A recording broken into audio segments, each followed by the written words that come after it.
Hello everyone, Shri MPPSC and competitive exam classes में आप सभी का स्वागत है। आपको पता है हम पढ़ रहे थे एमपी और एमपी में हमने कुछ टॉपिक्स कंप्लीट किए थे। लास्ट टाइम जो क्लास हुई थी उसमें हमने पढ़ा था मध्य प्रदेश की जनजातियाँ, जिसे हमने कंप्लीट पूरा पढ़ चुके हैं। और जनजातियों को तो मैंने अलग से पूरा सेपरेट पूरा एक एक चीज़ पूरा डिस्क्राइब करके बताया है। और इसके अलावा मैंने 30 या 40 मिनट्स की क्लास ली थी जिसमें मैंने पूरी कंप्लीट जनजातियाँ पढ़ाई हैं आपको। तो अगर आपने वो वीडियो नहीं देखा है तो उसका लिंक डिस्क्रिप्शन बॉक्स में है, प्लीज़ जाके उसको चेक करिए। ठीक है, हम पढ़ रहे हैं प्री के पॉइंट ऑफ व्यू के हिसाब से पूरा कंप्लीट एमपीपीएससी में एमपी पूरा कवर कर रहे हैं। तो आज हम पढ़ेंगे, आज जो हमारा टॉपिक होगा वो होगा जो मध्य प्रदेश में जो लोक गायन होते हैं, जो लोक नृत्य होते हैं, जो स्थापत्य कलाएँ होती हैं, कौन कौन से लोक पर्व लोक त्यौहार मनाए जाते हैं मध्य प्रदेश में। तो अलग अलग जो हमारा प्रदेश बटा हुआ है, बघेलखंड, बुंदेलखंड, मालवा, निमाड़, तो इन सब के अलग अलग क्षेत्रों के अलग अलग गायन, अलग अलग नृत्य, अलग अलग स्थापत्य कलाएं हैं, अलग अलग शैलियां हैं। तो वो सब नाट्य हैं, लोक नाट्य हैं वहाँ के अलग अलग, तो हम वो आज देखेंगे। ठीक है, स्टार्ट करते हैं हम बघेलखंड से। तो बघेलखंड की बात करें तो कि हम पढ़ रहे हैं, देखिए, लोक गायन। तो बघेलखंड में कौन कौन से लोक गायन प्रसिद्ध हैं, बघेलखंड के लोग क्या क्या लोकगीत गाते हैं वो हम देखते हैं। ठीक है, तो क्या क्या लोकगीत गाते हैं, ऐसे आप भी है ना अपनी कॉपी में ऐसा चार्ट जैसे बना लीजिएगा, जैसे मैं बना रही हूँ चार्ट, इस टाइप का आप एक चार्ट बना लीजिएगा। तो चार्ट से क्या होता है कि जब एग्ज़ाम होता है ना तो चार्ट कंप्लीटली रूप से आपके पास बना रहता है, आपको बस एक बार देखना होता है और सब कुछ माइंड में आ जाता है, आपको पूरा फिर एक एक चीज़ें पढ़नी नहीं पड़ती हैं। तो और छोटे से उसमें बहुत कम उसमें हो भी जाता है। तो हम पढ़ रहे हैं बघेलखंड के लोक गायन। कौन कौन से लोकगीत होते हैं बघेलखंड में? बघेलखंड में होता है बिरहा,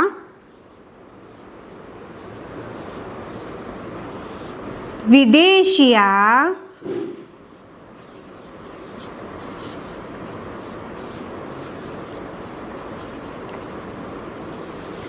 बिरहा, विदेशिया, और हो गया आपका बसदेवा,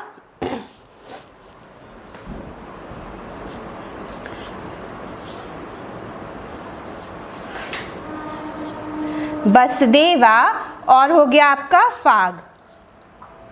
फाग। ये 4 लोक गायन हैं जो कि बघेलखंड क्षेत्र में गाए जाते हैं, बघेलखंड के लोक गायन है। बसदेवा क्या होता है? बसदेवा एक हरबोले जनजाति होती है। कौन सी जनजाति होती है? हरबोले जनजाति होती है। तो हरबोले जनजाति के द्वारा जो आपका गायन गाया जाता है, हरबोले जनजाति के द्वारा जो गीत गाया जाता है उसको बसदेवा बोलते हैं। और जो बसदेवा गायन होता है, ये लोग जो मतलब श्रवण की, ये लोग क्या करते हैं, श्रवण की गाथा गाते हैं, श्रवण की कथा गाते हैं। और साथ ही साथ गले जो अपने जो सर होता है, सर पे कृष्ण की मूर्ति लेके घूमते हैं। और सारंगी जो वाद्य यंत्र सारंगी होता है, पीले वस्त्र पहनते हैं, सर में कृष्ण की मूर्ति लेते हैं, सारंगी नृत्य को, सारंगी वाद्य यंत्र को बजाते हुए ये लोग श्रवण कथा का गायन गाते हैं। बसदेवा किस जनजाति के द्वारा गाया जाता है? हरबोले जनजाति के द्वारा गाया जाता है। फिर हम बात करते हैं बिरहा गायन। बिरहा जो गायन होता है वो संपूर्ण बघेलखंड में हर प्रकार की जनजाति के द्वारा गाया जाता है। कौन सा गायन? आपका बिरहा गायन। फिर आते हैं विदेशिया की बात करते हैं। तो जो विदेशिया गायन होता है आपका, वो यह भी संपूर्ण जो बघेलखंड, पूरे बघेलखंड में आपका विदेशिया गायन गाया जाता है। लेकिन यह जो विदेशिया गायन होता है यह कुछ जनजाति के द्वारा गाया जाता है, जैसे कि गडरिया एक जनजाति होती है, तेली एक जनजाति होती है। तो गडरिया तेली जनजाति के द्वारा आपका विदेशिया गायन गाया जाता है। और यह जो गायन होता है ये कैसे, जो सुनसान जंगल होते हैं, खेत होते हैं, वहाँ पे ये गायन ऊंची ऊंची टेरों में लोग ऊंचे ऊंचे स्वरों पे सुनसान जंगल खेत में जो गडरिया और तेली जनजाति के लोग हैं वो लोग विदेशिया गान का गायन करते हैं। ठीक है, फिर आते हैं फाग गायन। फाग जो होता है होली के अवसर पर संपूर्ण बघेलखंड में गाया जाता है। जो फाग होता है नगाड़ों के साथ गाया जाता है और साथ ही साथ जो फाग होता है, जो फाग गायन होता है वो मुख्यतः पुरुषों के द्वारा गाया जाता है। इसमें अनेक प्रकार की मंडली बनती, बहुत सारी मंडली रहती है, तो हर मंडली में जो ये पुरुष प्रधान के द्वारा गाया जाता है, नगाड़े बजते हैं, होली का अवसर होता है तब आपका फाग गायन गाया जाता है। ठीक है, तो ये हो गया हमारे बघेलखंड के कुछ लोक गायन हैं। विरहा, विदेशिया, बसदेवा, फाग। बसदेवा क्या हो गया, हरबोले जनजाति के द्वारा आपका गाया जाता है। जो विरहा गायन है आपका वो किसके द्वारा गाया जाता है, संपूर्ण बघेलखंड में गाया जाता है यह गायन। विदेशिया जो गायन है वो सुनसान खेत और जो जंगल होते हैं वहाँ पे गाया जाता है। ये विदेशिया गायन कौन सी जनजाति के द्वारा गाया जाता है, गडरिया और तेली जनजाति के द्वारा गाया जाता है। और फाग गायन संपूर्ण जो बघेलखंड है, फाग नहीं बोलते कि होली के अवसर पर फाग गाते हैं, फाग खेलते हैं, तो बघेलखंड में फगुआ बोलते हैं। वहाँ पे हो जो बघेलखंड में जो होली होती है उसको फगुआ बोला जाता है। तो जो फाग होते हैं, फाग गायन होता है, नगाड़ों के साथ पुरुष प्रधान गाता है यह गायन। ठीक है, तो अब हम बात करते हैं बुंदेलखंड के गायन की कि बुंदेलखंड में कौन कौन से गायन होते हैं, लोकगीत कौन कौन से होते हैं। तो यहाँ पे मैं फर्स्ट नंबर पे बात कर रही हूँ आपका भोला गीत, भोला। फिर आया आपका आल्हा, आल्हा गायन। फिर आया आपका देवारी, देवारी गायन। फिर आया आपका फाग, फाग यहाँ पे भी होता है, फाग गायन। फिर आया आपका वैरायटा, वैरायटा गायन। फिर हो गया आपका एक होता है जगदम्बे गायन। कौन सा गायन, जगदम्बे गायन। अब एक नज़र देख लेते हैं जल्दी से किस किस तरह के गीत होते हैं, गायन होते हैं, क्या क्या होता है इनमें। तो जो भोला गायन होता है, जो भोला गीत होता है वो क्या होता है, वो महिलाओं के, बुंदेलखंड में महिलाओं के द्वारा सावन, जो सावन अभी चलता है ना जिसमें बोलते हैं शंकर जी का व्रत वो होता है, महीना होता है सावन का महीना, तो सावन के पर्व में, मकर संक्रांति में, शिवरात्रि के मौके पे बुंदेलखंड की महिलाओं के द्वारा भोला गीत गाया जाता है, भोला गायन गाया जाता है जो कि शिव शक्ति का सूचक होता है। ठीक, फिर बात करते हैं आल्हा गायन की। तो आल्हा आपको पता है कि जो वहाँ पे लोक कवि थे, जो जागनिक लोक का साहित्यकार थे जागनिक, तो जागनिक के द्वारा 1000 वर्ष पूर्व आल्हा गायन, आल्हा जो कथा थी वो लिखी गई थी, तो आल्हा खंड लिखा गया था।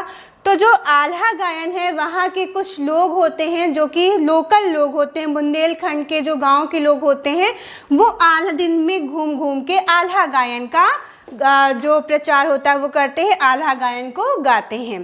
फिर आ गया आपका देवारी गायन। देवारी गायन जो होता है आपका ये दिवाली के जो मौका होता है, जब दीपावली का अवसर होता है, तो जो ग्वाल बाल होते हैं अर्थात जो बालक होते हैं वो जाते हैं घर घर जाके दिवाली के लिए चंदा मांगते हैं, उसको बोलते हैं देवारी, अर्थात वो देवारी मांगते हैं, उसको बोलते हैं देवारी गायन। और वो जो गायन गाते हैं ना, गा गा के जो मांगते हैं चंदा, उसको बोलते हैं देवारी गायन। ठीक है, तो जो ग्वाल बाल होते हैं आपके दीपावली के अवसर पर वो कहाँ जाते हैं, घर घर जाके गायन गा गा के चंदा मांगते हैं। वो जो गायन गाते हैं उसको देवारी बोलते हैं, इसलिए इस गायन को देवारी गायन हो गया।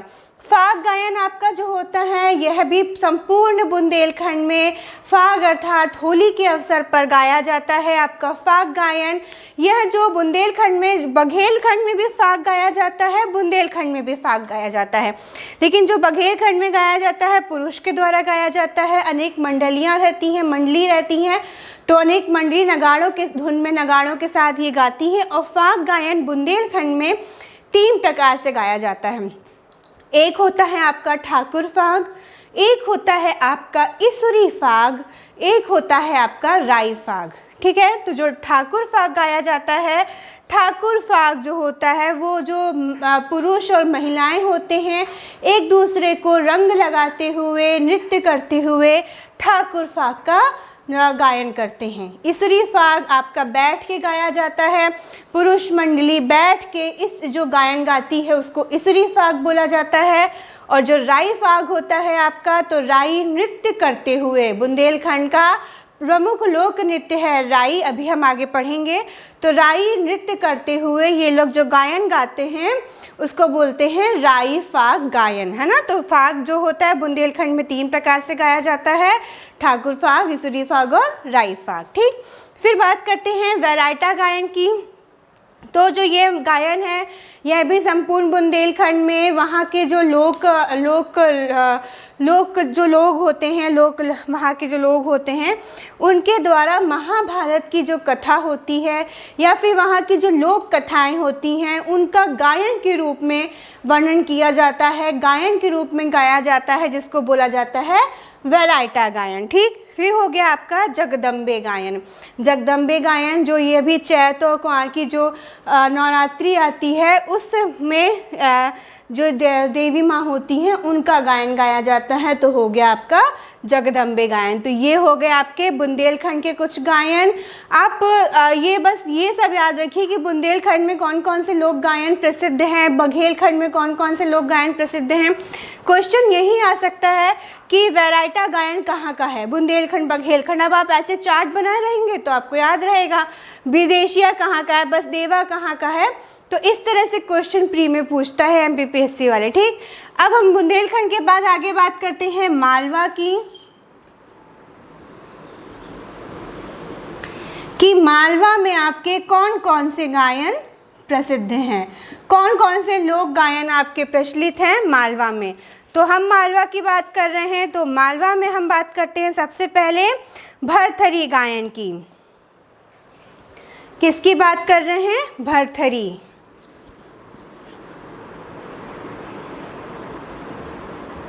भरथरी गायन।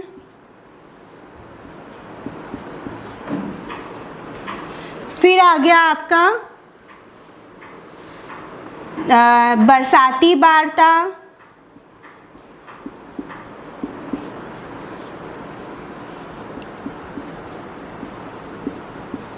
बरसाती वार्ता। फिर आ गया आपका हीड़ गायन।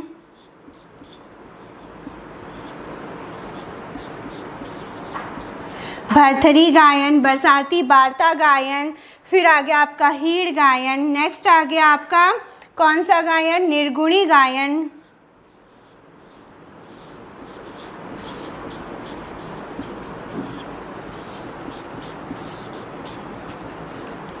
तो ये आपके गायन हो गए मालवा अंचल के। कौन सा हो गया, भरथरी गायन। भरथरी गायन क्या होता है, भरथरी गायन जो आपका होता है वो नाथ संप्रदाय के लोग यह गायन गाते हैं। कौन से संप्रदाय के लोग, नाथ संप्रदाय के लोग पूरे मालवा अंचल में भरथरी का गान करते हैं। फिर आ गया आपका बरसाती वार्ता।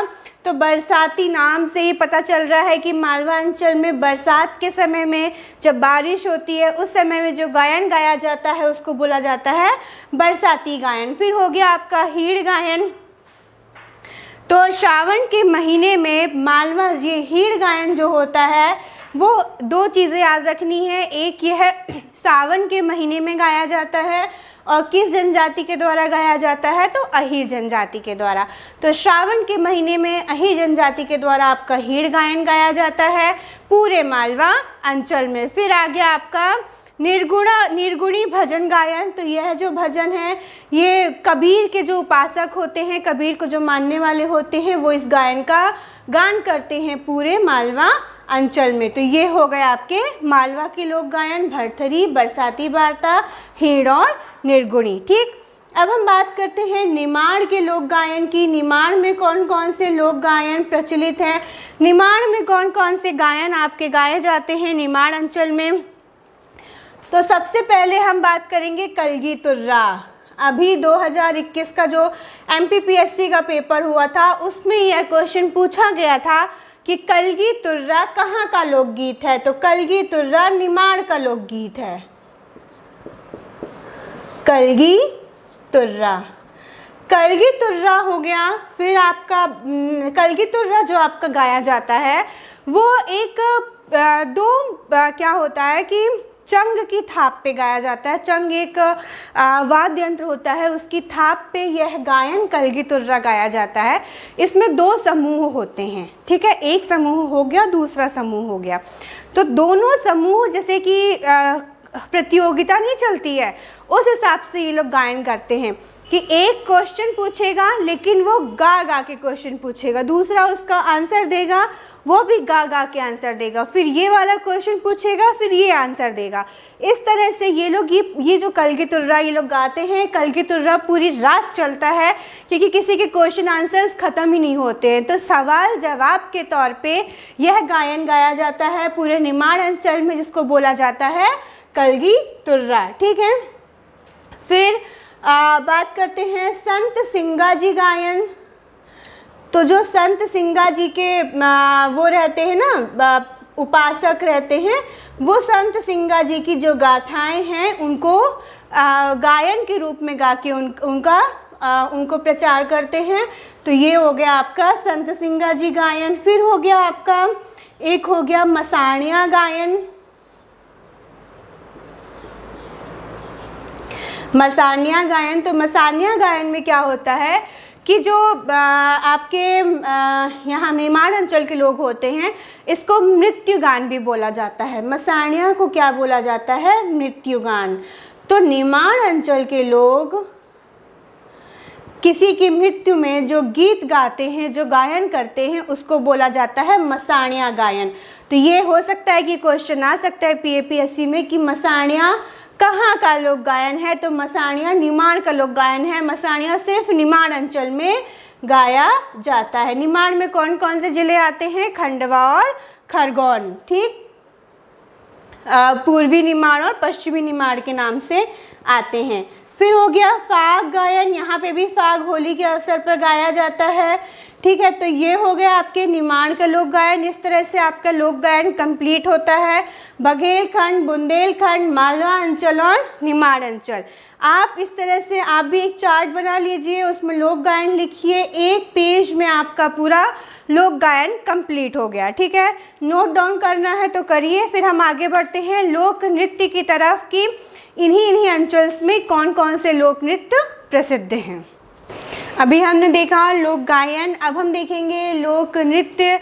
बघेलखंड के क्षेत्र में, बुंदेलखंड में, मालवा में, निमाड़ अंचल में कौन कौन से नृत्य किए जाते हैं, जो वहाँ के लोक नृत्य होते हैं कौन कौन से होते हैं वो हम देखते हैं। तो बघेलखंड की बात करें तो बघेलखंड में एक नृत्य होता है आपका राई। राई आपका मध्य प्रदेश का भी जो लोक नृत्य है वो राई है। राई हो गया, कलसा हो गया, राई हो गया, कलसा हो गया। नेक्स्ट आ गया आपका दादर हो गया,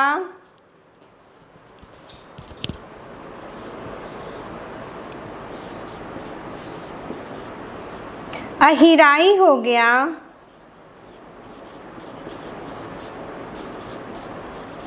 ये नृत्य हो गए आपके बघेलखंड में। कौन कौन सा हो गया? राई, कलसा, दादर और अहिराई नृत्य। तो जो राई नृत्य होता है आपका वो कब किया जाता है? वो बघेलखंड के जो राई नृत्य मुख्यतः किसके द्वारा किया जाता है? मुख्यतः स्त्रियों के द्वारा किया जाता है। ये ढोलक और नगाड़ों पे जो स्त्रियां होती हैं वो राई नृत्य करती हैं।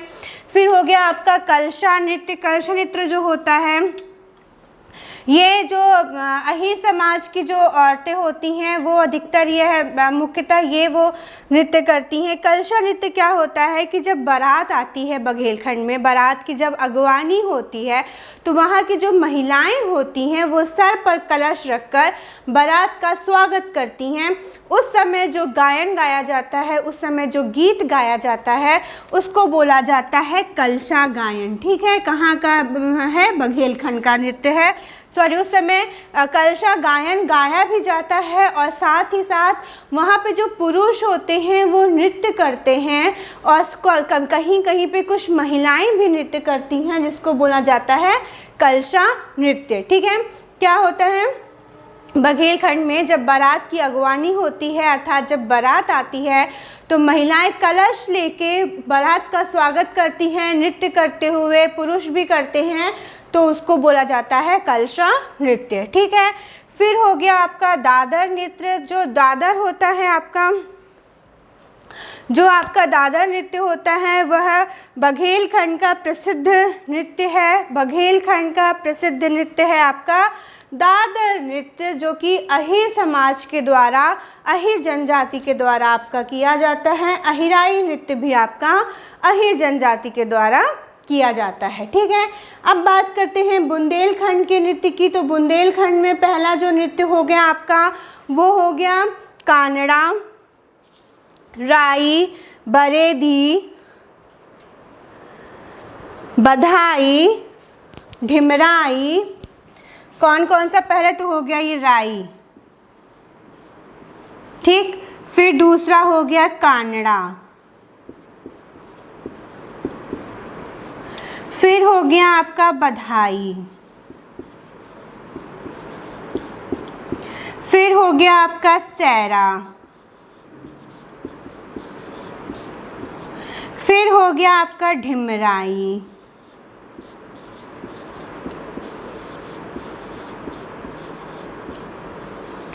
तो यह नृत्य किया जाता है बुंदेलखंड अंचल में। राई नृत्य बुंदेलखंड का बहुत लोकप्रिय नृत्य है। कौन सा नृत्य आपका? राई नृत्य बुंदेलखंड का प्रमुख लोकप्रिय नृत्य है। राई नृत्य में जो वहाँ के स्त्री पुरुष होते हैं दोनों ही राई नृत्य करते हैं, मुख्यतः स्त्रियाँ करती हैं। और जो राई नृत्य होता है आपका उसमें ये लोग बच्चे के होने में, जन्म दिवस में या किसी भी शुभ अवसर पर बुंदेलखंड में राई नृत्य किया जाता है। कानड़ा जो नृत्य होता है वो धोबी समाज के द्वारा किया जाता है आपका बुंदेलखंड अंचल में कानड़ा नृत्य। बधाई नृत्य जो होता है वो किसी भी शुभ अवसर पर या विवाह के अवसर पर या बच्चे के जन्म में वहाँ के बुंदेलखंड अंचल में बधाई नृत्य किया जाता है। साथ ही साथ आता है आपका सैरा नृत्य।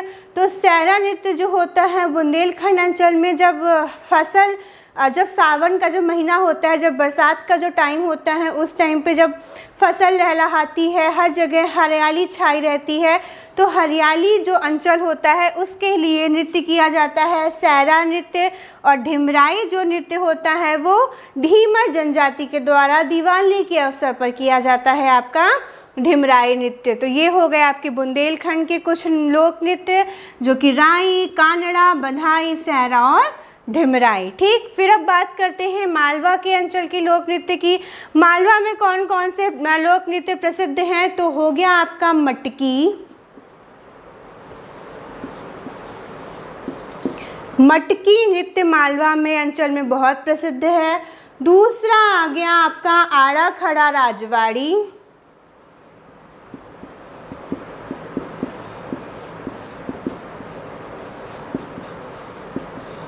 आड़ा खड़ा रजवाड़ी नृत्य। और तीसरा हो गया आपका गणगौर नृत्य। कौन सा? गणगौर नृत्य। ठीक, तो मटकी क्या हो गया? मालवा अंचल में जो महिलाएं होती हैं वो मटकी लेकर के नृत्य करती हैं, तो ये हो गया मटकी नृत्य। आड़ा खड़ा रजवाड़ी क्या होता है? मालवा अंचल के जो लोग होते हैं वो एक डंडा लिए रहते हैं, तो डंडे से वो लोग नृत्य करते हैं। डंडे को कभी सीधा खड़ा करेंगे, कभी ऐसे टेढ़ा खड़ा करेंगे, डंडे से दोनों स्त्री पुरुष नृत्य करते हैं, तो इसको बोलते हैं आड़ा खड़ा रजवाड़ी नृत्य। और गणगौर एक मालवा अंचल का त्यौहार होता है। मालवा अंचल में जो वहाँ की कुंवारी लड़कियाँ होती हैं, जो महिलाएं होती हैं, उनके द्वारा जो भगवान शिव और माता पार्वती की पूजा की जाती है, गणगौर उत्सव मनाया जाता है। तो गणगौर के उत्सव में, गणगौर उत्सव मालवा में होता है। गणगौर के उत्सव में जो वो लोग नृत्य करते हैं, गणगौर पर्व में वो जो लोग नृत्य करते हैं उसको बोलते हैं गणगौर नृत्य। ठीक है, तो ये हो गए आपके मालवा के नृत्य, मटकी, आड़ा खड़ा रजवाड़ी और गणगौर। फिर आता है निमाड़ अंचल में कौन कौन से नृत्य प्रसिद्ध हैं। तो निमाड़ अंचल की बात करें तो निमाड़ अंचल में भी यही आ जाता है आपका डंडा नृत्य हो गया, एक डंडा। गणगौर आपका निमाड़ में भी मनाया जाता है पर्व, तो गणगौर नृत्य यहाँ पे भी किया जाता है। और एक हो गया आपका आड़ा खड़ा नृत्य, आड़ा खड़ा। डंडा नृत्य वही होता है, डंडा लेके यहाँ के लोग नृत्य करते हैं। गणगौर नृत्य जो होता है गणगौर के पर्व में अर्थात उत्सव में यह नृत्य किया जाता है। और आड़ा खड़ा नृत्य भी इसी प्रकार से निमाड़ अंचल में वहाँ के स्त्री पुरुषों के द्वारा किया जाता है। तो ये हो गए हमारी कुछ लोक नृत्य मघेलखंड के, बुंदेलखंड के, मालवा के और निमाड़ अंचल के। आप इसको नोट डाउन करना है तो करिए। फिर हम आगे बढ़ते हैं लोक नाट्य की तरफ कि इन अंचलों में कौन कौन से नाटक प्रसिद्ध हैं, कौन कौन से लोक नाट्य यहाँ के लोग करते हैं। ठीक है, लोक गायन पढ़ लिया हमने, लोक नृत्य पढ़ लिया। अब आप पढ़ रहे हैं लोक नाट्य कि इन अंचलों में कौन कौन से प्रमुख नाट्य प्रमुख नाटक प्रसिद्ध हैं, उनकी बात करते हैं। तो बघेलखंड में कौन कौन से लोक नाट्य प्रसिद्ध हैं। बघेलखंड में जो लोक नाट्य है वो हो गया, एक हो गया नौटंकी, नौटंकी। दूसरा हो गया छाहुर, छाहुर। तीसरा हो गया रास, रास। चौथा हो गया मनसुखा। कौन सा नाट्य प्रसिद्ध है, मनसुखा। एक बार इनको देख लेते हैं क्या क्या होता है इनमें। नौटंकी, जो नौटंकी है वो उत्तर प्रदेश की नौटंकी से मिलती जुलती है। किसकी नौटंकी से मिलती जुलती है, उत्तर प्रदेश की नौटंकी से मिलती जुलती है। इसमें जो दाम्पत्य जीवन होता है तो दाम्पत्य जीवन के जो हास्यपद अनुभव होते हैं, हास्य पदात्मक जो चीज़ें होती हैं उनके बारे में बताया जाता है। यह मुख्यतः लोगों को हंसाने के लिए अभिनय किया जाता है नौटंकी का।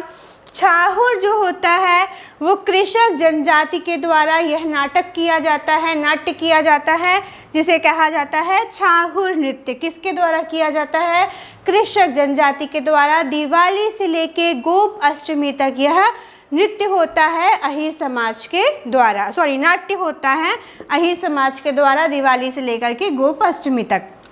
फिर बात करते हैं रास। तो रास जो नाट्य होता है वो भी बघेलखंड में मनाया जाता है, संपूर्ण बघेलखंड में। इसमें जो कृष्ण और जो गोपियों की जो लीलाएं हैं उनका वर्णन किया जाता है, उनका मंचन किया जाता है मंच पे। कृष्ण और गोपियों की लीलाओं का नाट्य के रूप में जो दिखाया जाता है उसको बोला जाता है रास। और मनसुखा बघेलखंड का एक नाट्य होता है जिसमें क्या होता है, एक तरफ एक मनसुखा होता है, ठीक है, यानी एक गांव में एक जो लड़का होगा, कोई आदमी होगा तो वो एक तरफ होता है, उसको मनसुखा बोलते हैं। और जो कुछ एक तरफ क्या होती है, कुछ गोपियां होती हैं। तो मनसुखा जो होता है वो कुछ लड़कियों से कुछ गोपियों से छेड़छाड़ करता है, कुछ हंसी मजाक करता है। तो इस प्रकार का जो नाट्य जो गांव में बघेलखंड के गांव में जो ऐसे लड़के होते हैं जो कि कुछ काम नहीं करते, आवारागर्दी करते, उनको मनसुख लाल बोलते हैं, है ना। तो इस तरह से इस नाट्य का नाम पड़ा मनसुखा। इसमें जो एक लड़का रहता है और एक तरफ कुछ लड़कियां अर्थात कुछ गोपियां रहती हैं। इन दोनों के बीच में जो हास्य पदात्मक बातें होती हैं, है ना, और तो उस प्रकार से नाट्य की एक अभिनय किया जाता है। यह भी हास्य अभिनय होता है, इसको बोला जाता है मनसुखा। तो आपको इतना कुछ याद नहीं रखना, वो तो मैं बस बता रही हूँ कि क्या क्या होता है कि याद रहे आपको। तो बघेलखंड में ये पूछा जाएगा कि छाहुर, रास, मनसुखा, नौटंकी कहाँ का है, तो बघेलखंड का है। वैसे बेसिकली नौटंकी बुंदेलखंड का है, लेकिन नौटंकी बघेलखंड में भी नाट्य किया जाता है। फिर बात करते हैं बुंदेलखंड की। बुंदेलखंड में भी होता है आपका नौटंकी,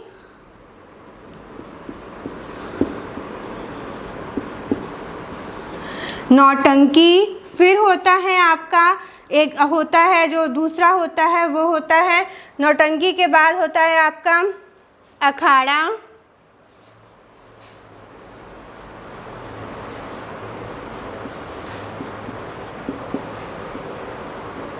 नेक्स्ट आता है स्वांग,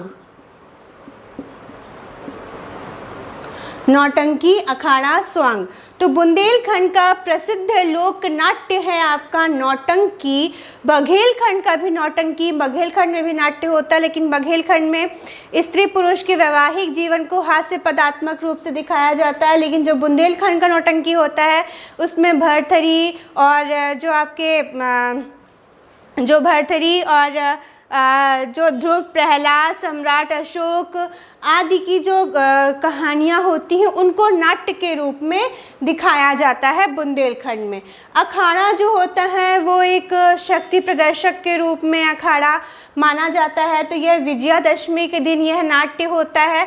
इसमें लोग जो बलवान पहलवान लोग होते हैं वो लोग नाट्य करते हैं, तो यह अखाड़ा नाट्य हो गया। स्वांग नाट्य भी आपका बुंदेलखंड अंचल में मनाया जाता है। जो स्वांग होता है, स्वांग की यह जो विशेषता होती है कि स्वांग नाट्य की विशेषता होती है कि इसमें जो समाज की परिस्थितियां हैं, समाज के जो महत्वपूर्ण मुद्दे हैं उनको उठाया जाता है, उनको लेके नाट्य किया जाता है। आपका स्वांग नाट्य कहाँ किया जाता है? बुंदेलखंड में। मालवा का एक सबसे प्रसिद्ध नाट्य है जिसको बोला जाता है माच। कौन सा? माच। माच नाट्य, ये क्वेश्चन आ सकता है एमपीपीएससी में, मे बी आया भी है कि माच कहाँ का प्रसिद्ध लोक नाट्य है, तो माच मालवा का है। निमाड़ का होता है गम्मत। गम्मत जो होता है आपका नवरात्रि में मनाया जाता है। नवरात्रि में 9 दिन में जो नवरात्रि के 9 दिन होते हैं वो गम्मत नाट्य के लिए महत्वपूर्ण होते हैं। नवरात्रि में के पूरे 9 दिनों में ही गम्मत नाट्य किया जाता है आपका निमाड़ अंचल में। ठीक है, अब कुछ और अन्य नाट्य के बारे में देख लेते हैं कि कहाँ कहाँ मनाए जाते हैं। जैसे कि हो गया आपका एक हो गया आपका भवाई नाट्य, जो कि मध्य प्रदेश के झाबुआ जिले में मनाया जाता है। कौन सा? भवाई।